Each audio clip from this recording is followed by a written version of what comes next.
जो है practice set हम लोग लेकर आ रहे हैं इस चैनल के माध्यम से। साथियों, तो बिना देर किए हुए हम इस प्रैक्टिस सेट की शुरुआत करते हैं। जो बहुत ही महत्वपूर्ण प्रश्न आज के इस सेशन में हम लोगों ने रखा है।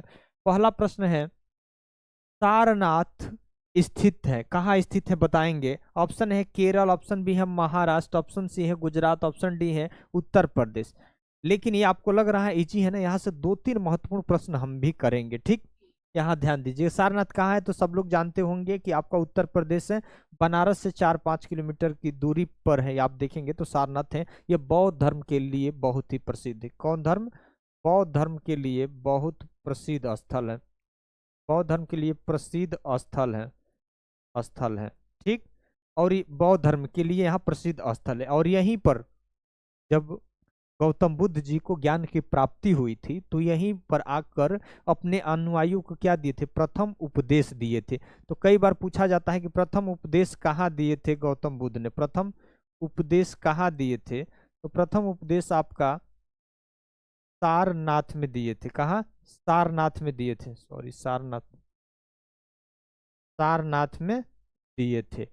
और ये जो प्रथम उपदेश दिए थे उसको क्या कहा गया? ये कई बार प्रश्न पूछा जाता है कि प्रथम उपदेश को क्या कहा गया। तो कहा गया धर्म चक्र प्रवर्तन। क्या कहा गया? धर्म चक्र प्रवर्तन कहा गया है। तो ये याद रखिएगा। और सारनाथ में ही है, इनकी याद में एक धमेक स्तूप है। कहाँ है? ये बहुत ही आकर्षण का केंद्र भी है। आकर्षण का केंद्र भी है, पर्यटकों के लिए आकर्षण का भी केंद्र है। इन्हीं की उपदेश की जो याद में यह बनाया गया है। ठीक है, वहीं पर दिए थे उपदेश तो उसी की स्मृति याद में यह बनाया गया था। धमेक स्तूप भी बनाया गया था। तो ये बहुत ही महत्वपूर्ण है। 3-4 यहाँ से हम लोगों ने प्रश्न को देख लिया है साथियों। अगला प्रश्न है, यहाँ पर ध्यान दीजिएगा कि उत्तर प्रदेश राज्य पर्यटन विकास निगम लिमिटेड की स्थापना की गई थी। कब की गई थी? कई बार ये भी बहुत बार प्रश्न ये पूछा गया है। उत्तर प्रदेश राज्य पर्यटन निगम लिमिटेड की स्थापना कब की गई थी? ऑप्शन है 1974, ऑप्शन बी है 1978, ऑप्शन सी है 1984, ऑप्शन डी है 1990। बताइए, उत्तर प्रदेश पर्यटन विकास निगम लिमिटेड की स्थापना जो हुई थी, ये ऑप्शन है 1974 में इसकी स्थापना होती है। दूसरी बात, दूसरा है इसमें अगला प्रश्न है कि उत्तर प्रदेश का कौन सा जनपद दशहरी आम के लिए सर्वोच्च उत्पादक है? दशहरी आम के लिए सर्वोच्च उत्पादक कौन है? ऑप्शन ए है इसमें आगरा, ऑप्शन बी है लखनऊ, ऑप्शन सी है वाराणसी, ऑप्शन डी है प्रतापगढ़। बता दीजिए, दशहरी आम के लिए प्रसिद्ध है। तो इसमें जो आपका करेक्ट ऑप्शन होगा लखनऊ। लखनऊ का जो मलिहाबाद है, आपने सुना होगा मलिहाबाद, वह दशहरी आम के लिए क्या है? प्रसिद्ध है। ये भी याद रखिएगा।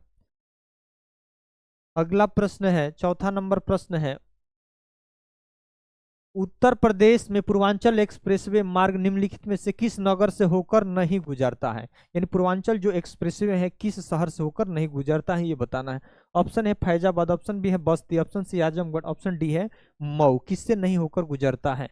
तो इसमें ध्यान दीजिएगा, इसमें जो नहीं गुजरता है, इसमें जो करेक्ट ऑप्शन हो जाएगा आपका क्या होगा? बस्ती हो जाएगा। फैजाबाद से गुजरता है, आजमगढ़ से गुजरता है, मऊ से गुजरता है, और भी देखेंगे तो अम्बेडकर नगर से भी गुजरता है, अंबेडकर नगर से भी गुजरता है।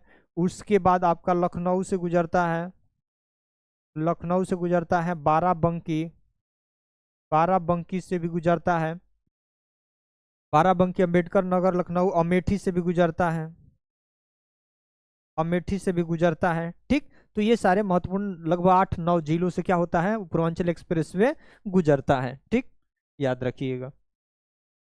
अगला प्रश्न है, उत्तर प्रदेश में जैन एवं बौद्ध धर्म दोनों का प्रसिद्ध तीर्थ जगह क्या है? जहां जैन और बौद्ध दोनों धर्मों का प्रसिद्ध तीर्थ है उसको क्या कहाँ है पे है? ऑप्शन ए है सारनाथ, ऑप्शन बी है कौशाम्बी, ऑप्शन बी सी है देवी पाटन, ऑप्शन डी है कुशीनगर। यानी जैन और बौद्ध धर्म का प्रसिद्ध तीर्थ स्थल कहाँ पर है दोनों का? तो इसमें जो करेक्ट ऑप्शन हो जाएगा आपका साथियों क्या हो जाएगा? कौशाम्बी, याद रखेंगे। अगला है प्रश्न, उत्तर प्रदेश में कृत्रिम अंग निर्माण निगम कहाँ स्थित है? उत्तर प्रदेश में कृत्रिम अंग निर्माण निगम कहाँ स्थित है? ऑप्शन ए है वाराणसी, ऑप्शन बी है प्रयागराज, ऑप्शन सी है कानपुर, ऑप्शन डी है आपका आगरा। तो बता दीजिए कृत्रिम अंग निर्माण निगम कहाँ है? तो इसमें जो करेक्ट ऑप्शन हो जाएगा कानपुर। ये जितने भी प्रश्न लिए हैं साथियों ने बहुत ही महत्वपूर्ण प्रश्न है आपके एग्जाम के पॉइंट ऑफ व्यू से, ध्यान रखिएगा। अगला प्रश्न है उत्तर प्रदेश में सबसे पुराना विश्वविद्यालय है, सबसे पुराना विश्वविद्यालय पूछा है। ऑप्शन ए है काशी हिंदू विश्वविद्यालय, ऑप्शन बी है इलाहाबाद विश्वविद्यालय, ऑप्शन सी है आपका चौधरी चरण सिंह विश्वविद्यालय, ऑप्शन डी है आपका लखनऊ विश्वविद्यालय। तो ध्यान रखिएगा कई बार पूछा जाता है कि चौधरी चरण सिंह विश्वविद्यालय कहाँ है, तो मेरठ भी जगह को भी आपको याद रखना है, ठीक। तो इसमें सबसे पुराना अगर पूछा है ना तो इसमें हुआ है आपका इलाहाबाद विश्वविद्यालय। इसकी स्थापना कब होती है? तो 1887 में, इस डेट को याद रखिएगा। और काशी हिंदू विश्वविद्यालय की स्थापना कब होती है? 1916 में होती है। चौधरी चरण सिंह विश्वविद्यालय की स्थापना कब होती है? 1965 में होती है। और लखनऊ विश्वविद्यालय की स्थापना कब होती है? 1921 में होती है। तो ये सारे डेट वाइज जो हमने आपको बताया है ये बहुत ही महत्वपूर्ण है, इसको भी आपको तैयार कर लेना है, ठीक। अगला प्रश्न है उत्तर प्रदेश में रेणुकूट में हिंडाल्को की स्थिति का मुख्य कारण क्या है? इसकी निकटता क्या है? हिंडाल्को की जो स्थापना हुई रेणुकूट में, ये क्या है भाई? एक एल्यूमिनियम कंपनी है, एल्यूमिनियम और तांबा की कंपनी है।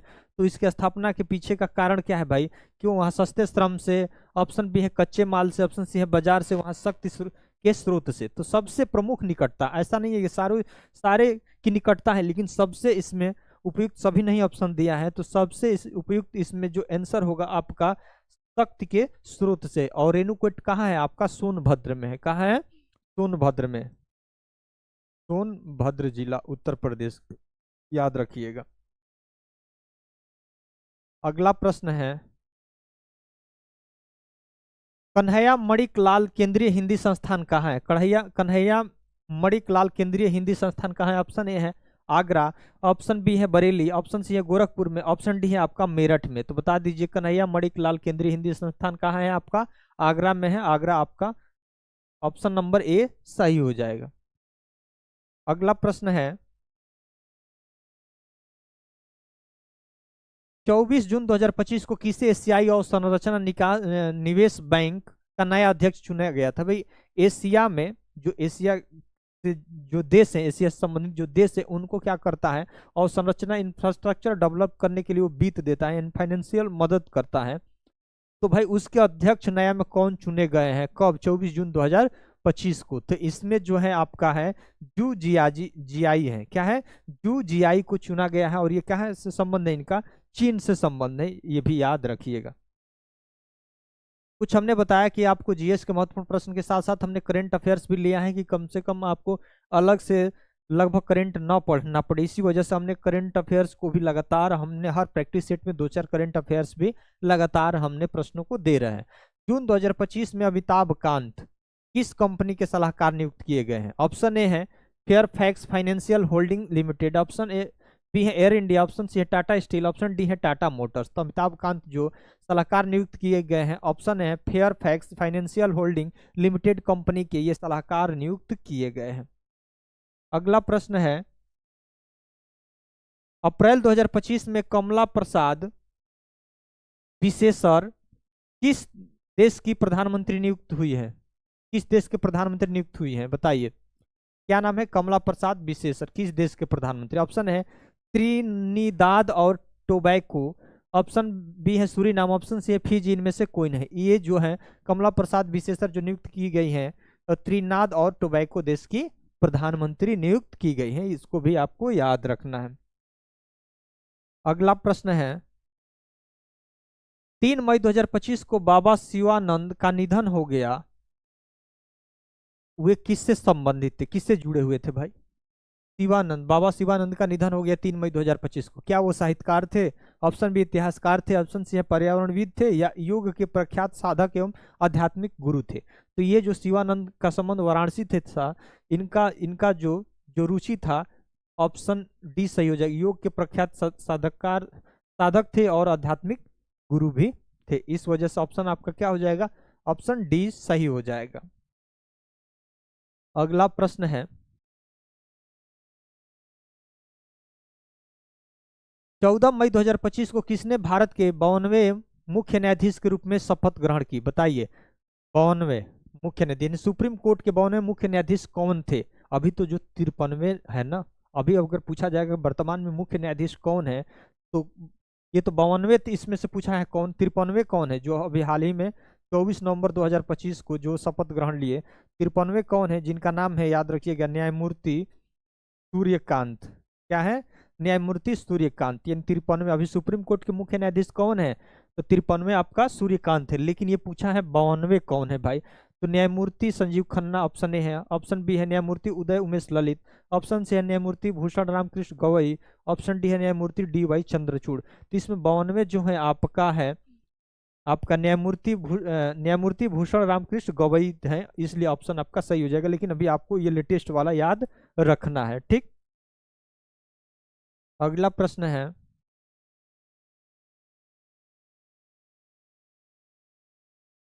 एक पुलिस अधिकारी के रूप में आपको एक जिले के पुलिस स्टेशन में नियुक्त किया जाता है।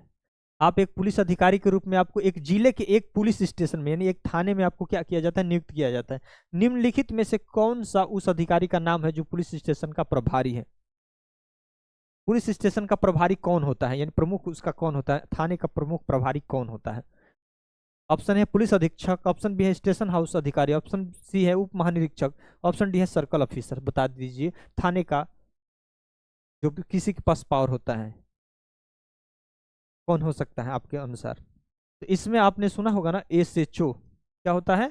SHO यानी स्टेशन हाउस ऑफिसर होता है। ऑप्शन आपका क्या हो जाएगा? बी आपका सही हो जाएगा, याद रखिएगा। अगला प्रश्न है, विश्व पुस्तक दिवस कब मनाया जाता है? विश्व पुस्तक दिवस कब मनाया जाता है? ऑप्शन है 7 अप्रैल, ऑप्शन बी है आपका 23 अप्रैल, ऑप्शन सी है 25 जून, ऑप्शन डी है 5 जून को। इसमें जो आपका विश्व पुस्तक दिवस मनाया जाता है आपका 23 अप्रैल को। 7 अप्रैल को क्या मनाया जाता है? स्वास्थ्य दिवस मनाया जाता है। और 5 जून को क्या मनाया जाता है? विश्व पर्यावरण दिवस मनाया जाता है। इसको भी आपको याद रखिएगा, ठीक। अगला प्रश्न है, विश्व स्वास्थ्य संगठन WHO, वर्ल्ड हेल्थ ऑर्गेनाइजेशन का मुख्यालय कहाँ है? बताइए बताइए, विश्व स्वास्थ्य संगठन का मुख्यालय कहाँ है? ऑप्शन है ए है ब्रुसेल्स, ऑप्शन बी है एम्स्टर्डम, ऑप्शन सी है पेरिस, ऑप्शन डी है जिनेवा। तो स्विट्जरलैंड की राजधानी कहाँ है? जिनेवा में विश्व स्वास्थ्य संगठन का क्या है? आपका मुख्यालय स्थित है, याद रखिएगा। अगला प्रश्न है 18 नंबर, निम्नलिखित में से कौन सा सोशल मीडिया प्लेटफॉर्म पेशेवर नेटवर्किंग और नौकरी तलाशने के लिए सबसे उपयुक्त है? बताइए इसके लिए पेशेवर नेटवर्किंग और नौकरी तलाशने के लिए सबसे उपयुक्त सोशल मीडिया प्लेटफॉर्म कौन है? क्या इंस्टाग्राम से नौकरी वगैरह मिलती है? क्या फेसबुक से मिलती है? स्नैपचैट से मिलती है? एक आपको दिख रहा है सबसे अलग, तो ये क्या है? लिंक्डइन है। इसी से आपको ये नेटवर्किंग और नौकरी तलाशने के लिए सबसे उपयुक्त सोशल मीडिया प्लेटफॉर्म है। ऑप्शन सी याद रखिएगा। ऑप्शन है निम्नलिखित में, क्वेश्चन है निम्नलिखित में से कौन सा उत्तर प्रदेश का राज्य वृक्ष है? भाई राज्य की वृक्ष उत्तर प्रदेश का कौन है? ऑप्शन ए है बांज, ऑप्शन सी बी है अशोक, ऑप्शन सी है बांस, ऑप्शन डी है बरगद। बता दीजिए। भारत का जो राष्ट्रीय वृक्ष आपका क्या है? बरगद है। लेकिन उत्तर प्रदेश का पूछा है ना, तो आपका क्या हो जाएगा? अशोक। आपका अशोक हो जाएगा सही, ऑप्शन बी सही हो जाएगा। ये भारत के संदर्भ में आपका सही हो जाएगा। अगला प्रश्न है,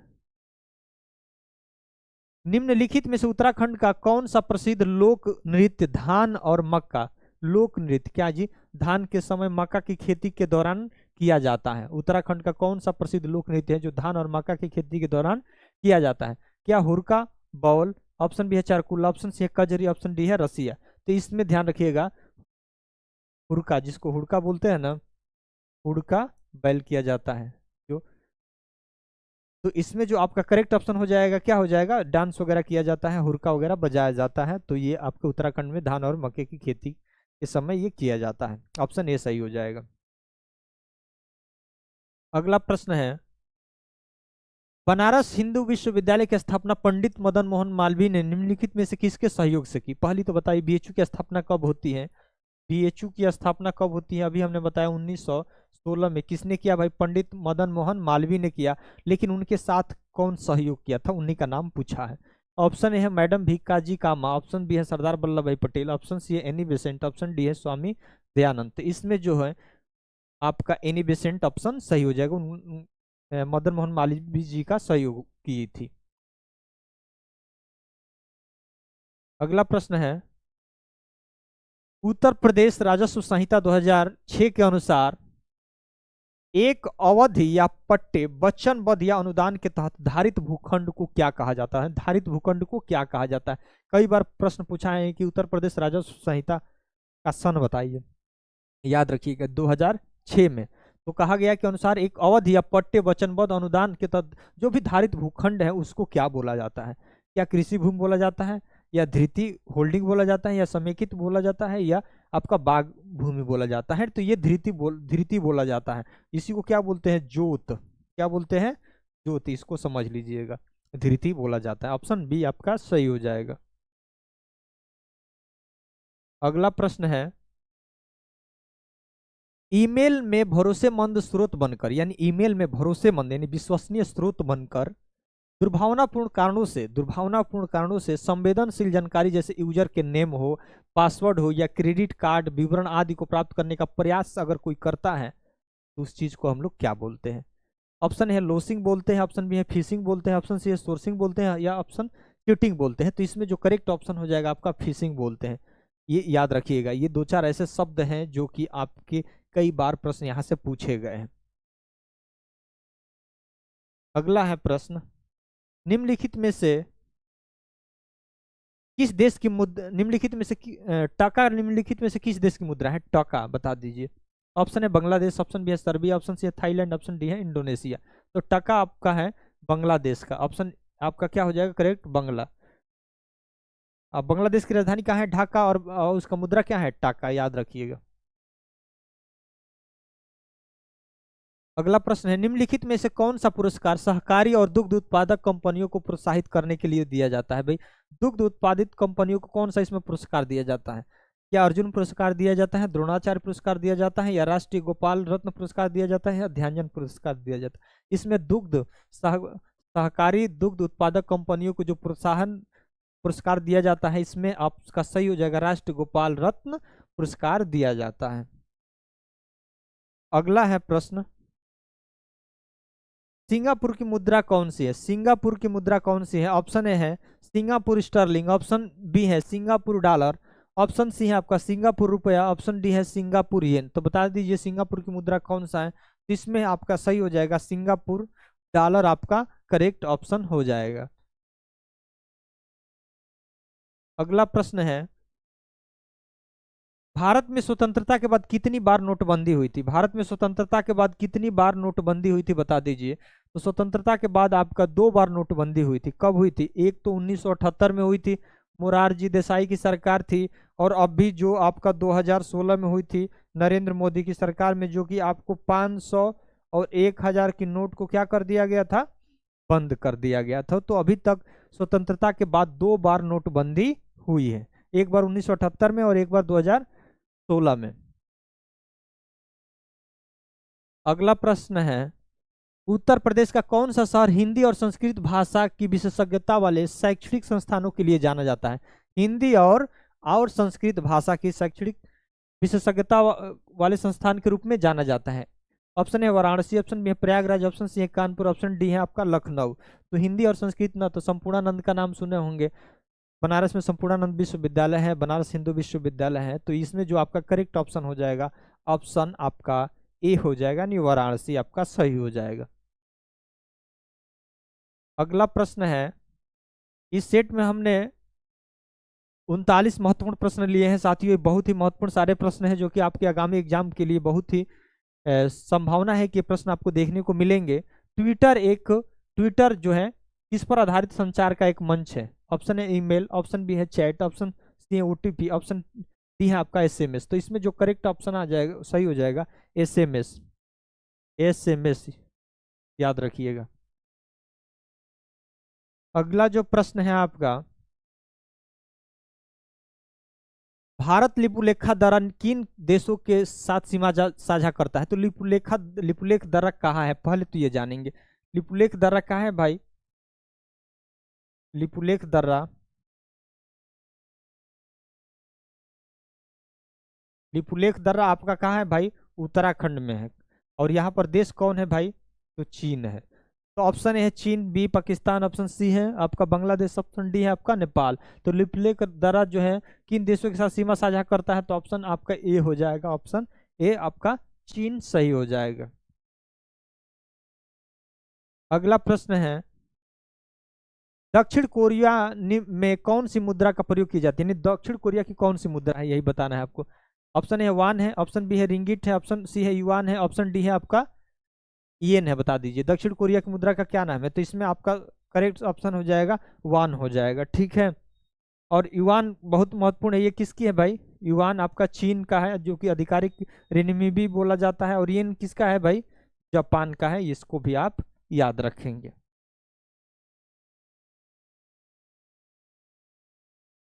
अगला प्रश्न है, आक्रमण वह होता है जब कोई कंप्यूटर सिस्टम या नेटवर्क वायरस से संक्रमित हो जाता है। इसमें कौन सा आक्रमण है भाई? आक्रमण वह होता है जब कोई कंप्यूटर सिस्टम या नेटवर्क जो है वायरस से संक्रमित हो जाता है, यानी वायरस अटैक हो जाता है, उसको क्या बोलते हैं? ऑप्शन है हार्डवेयर, ऑप्शन बी है माइलवेयर, ऑप्शन सी है फिशिंग, ऑप्शन डी है आपका सॉफ्टवेयर। तो भाई कंप्यूटर सिस्टम पर नेटवर्क वायरस से पूरी तरीके से संक्रमित हो जाता है, ये एक प्रकार का आक्रमण है, उसको क्या बोलते हैं? ऑप्शन बी है इसका, इसको माइलवेयर बोलते हैं, माइलवेयर बोलते हैं।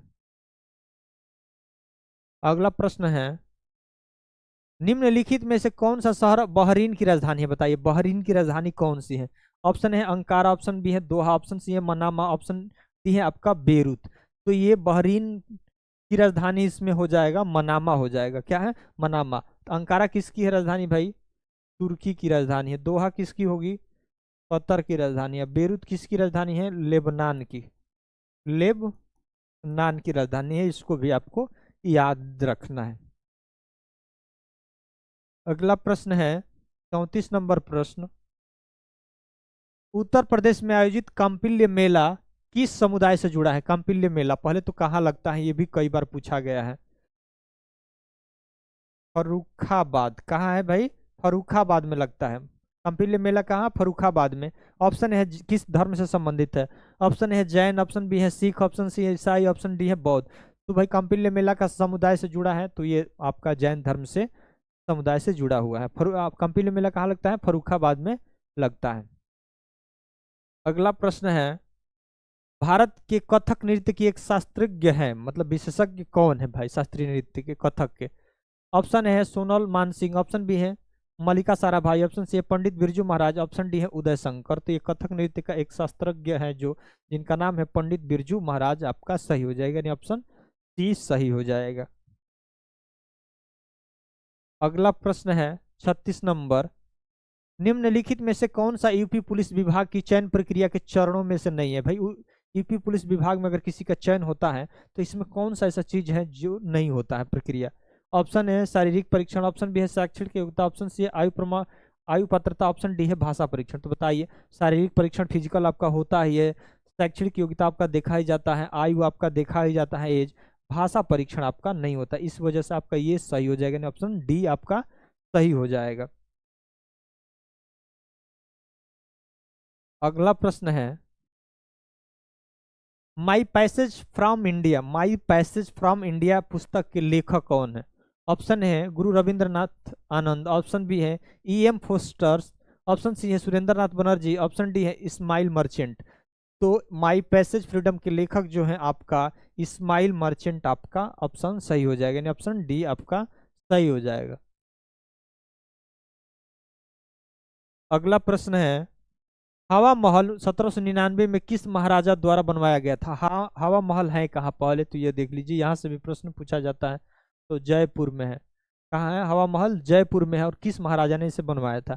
ऑप्शन है पृथ्वीराज चौहान, ऑप्शन बी है राय बुल्लर भट्टी, ऑप्शन सी है सवाई प्रताप सिंह, ऑप्शन डी है रानी पद्मिनी। तो इसमें जो आपका करेक्ट ऑप्शन सही हो जाएगा सवाई प्रताप सिंह, ये बनवाए थे हवा महल, ठीक। और इस प्रैक्टिस सेट का साथियों लास्ट प्रश्न है, राष्ट्रीय शिक्षा दिवस प्रत्येक वर्ष कब मनाया जाता है? राष्ट्रीय शिक्षा दिवस प्रत्येक वर्ष कब मनाया जाता है? ऑप्शन ए है 27 अक्टूबर, ऑप्शन बी है 4 मार्च, ऑप्शन सी है 17 सितंबर, ऑप्शन डी है आपका 11 नवंबर। तो राष्ट्रीय शिक्षा दिवस प्रत्येक वर्ष को मनाया जाता है 11 नवंबर को, प्रत्येक 11 नवंबर को राष्ट्रीय शिक्षा दिवस मनाया जाता है। तो साथियों, ये उत्तर प्रदेश पुलिस भर्ती परीक्षा के 39 जीएस के बहुत ही महत्वपूर्ण प्रश्न रहे। अगर आप लोग इसको पूरी तरीके से तैयार कर लिए, अभी तक हम लोगों ने ये इसको मिलकर हम लोगों ने 9 प्रैक्टिस सेट शुरू कर चुके हैं। और समझ लीजिएगा कि 9 चौका 36 यानी 500 के आसपास हम लोगों ने प्रश्नों को कर लिया है। ये बहुत ही महत्वपूर्ण प्रश्न है। अगर आप उत्तर प्रदेश पुलिस भर्ती परीक्षा अगर देने जाएंगे तो निश्चित है उसमें ये सारे प्रश्न आपको देखने को मिलेगा, तब आपको लगेगा कि नहीं सर आप